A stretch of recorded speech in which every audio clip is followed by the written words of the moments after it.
I'm just a minute early. Give people a chance to jump on, excuse me. And no, I do not look like Sue. She's, we're letting her have a little bit of a vacation before we work her silly. So you're stuck with me for today. Pardon me.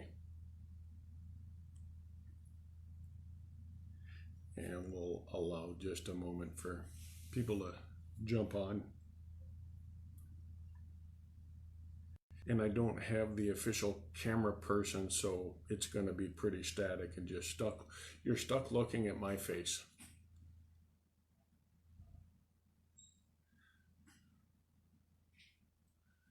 And I trust that you are all doing well. If not, that you're on your way to doing well. And that's what we're here for, to hopefully help you with that. We can help each other. I'm gonna go ahead and get started. It's 1 o'clock, and I know that a lot of people tend to watch these when after the fact, after we're not live. That's fine. That's the nice thing about this is when you got some time you can jump on. I'm not really long-winded, so we'll try to get you some information and then move on. But what I wanted to talk about, and you can see by the teaser I put up this morning with Fiddler on the Roof and the Traditions song, the reason I did that, one, I love Fiddler on the Roof. If there was a way I could do this with Bugs Bunny, I would certainly do that. In fact, maybe I should wear my Bugs Bunny mask. But traditions, and they are so important. I'm steeped in certain traditions, especially around the holidays.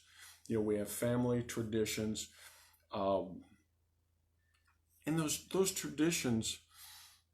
I'll give you an example. Christmas Eve, always watch the movie White Christmas with Danny Kaye and Bing Crosby.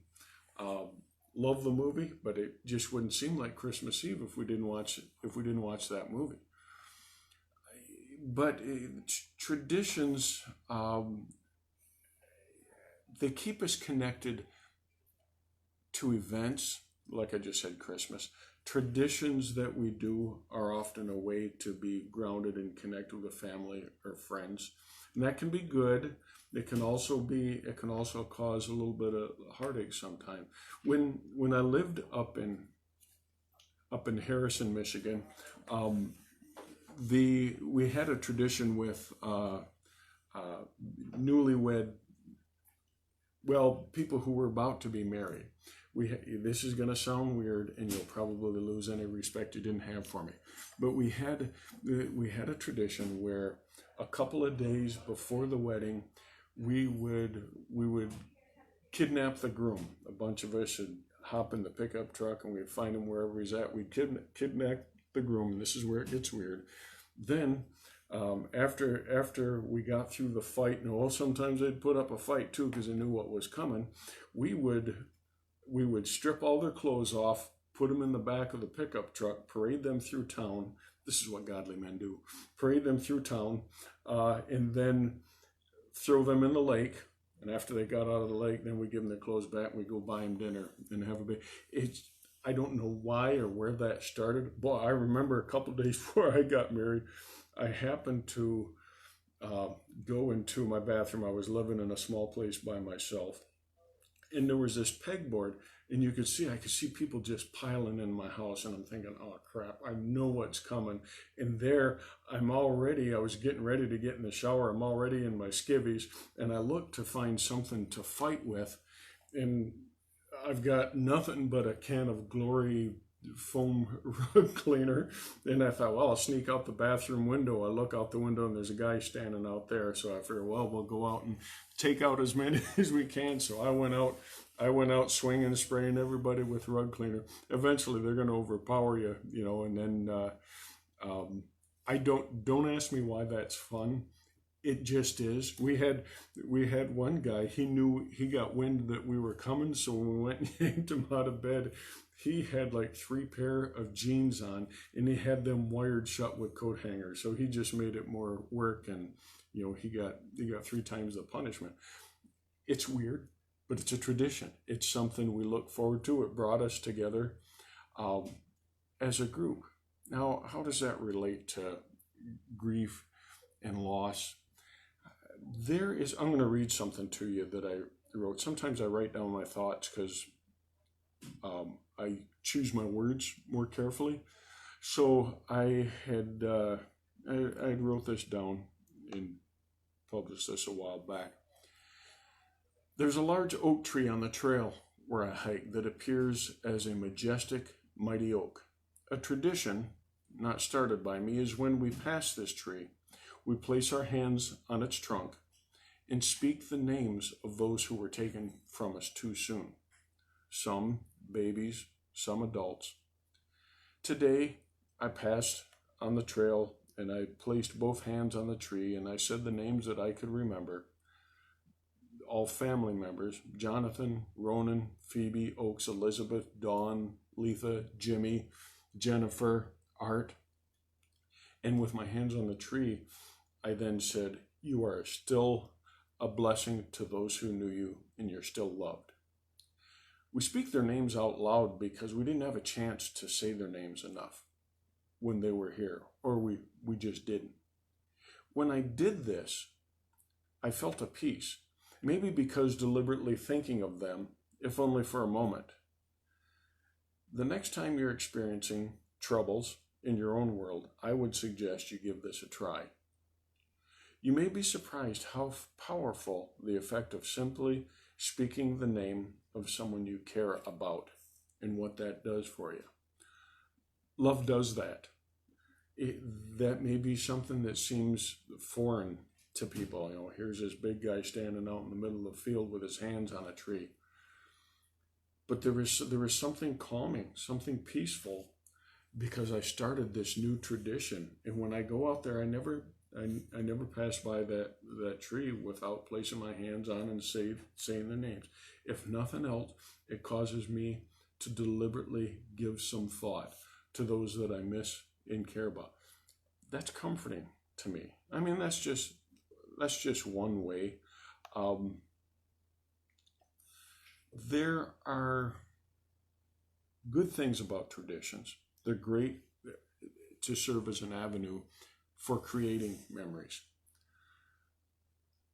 The problem is sometimes we can allow these traditions to be a bondage to us.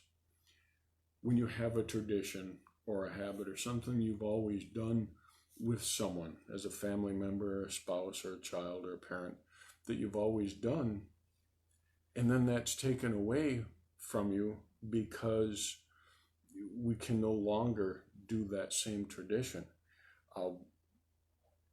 It can be a bondage. It can bring sadness. And I'm going to tell you, a little story here and how I dealt with that. If you see me tearing up, that's just because you have a bad connection on your Wi-Fi. It's really not me. But I have this thing, and I'm not going to be long with this, but I have this tradition. My mom, her favorite color is purple. My favorite color is purple too. You can't see my computer that I have in front of me, but it's purple. It's my favorite.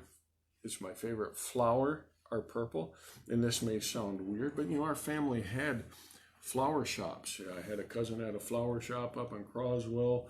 There used to be Morris Flowers in Port Huron. That was an uncle. We had I did the arrangements for a flower shop up north, and have worked at several.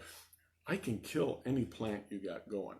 In fact, they got smart and just wouldn't let me touch the plants.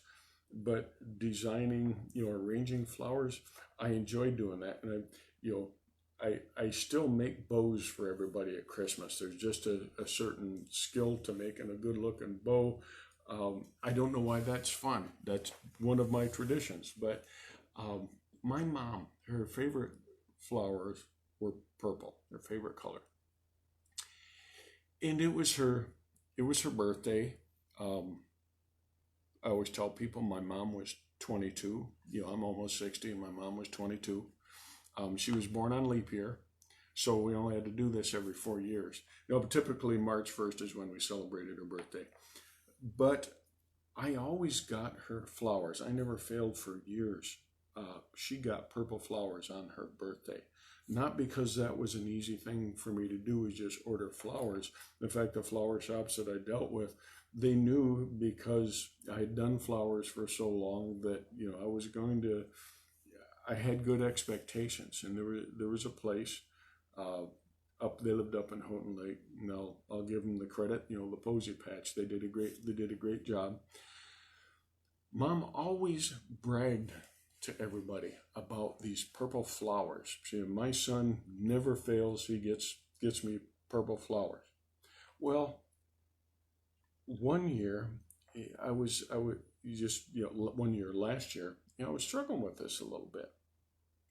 So I come into the hospice home here, and I find the room of just a sweet little old lady. She was just the sweetest thing. So I went into her room and I started talking to her, and I said, and she didn't know me from Adam. It's actually the first time I'd met her. I said, I don't think we've had a chance to talk, and I know I haven't told you about my mom.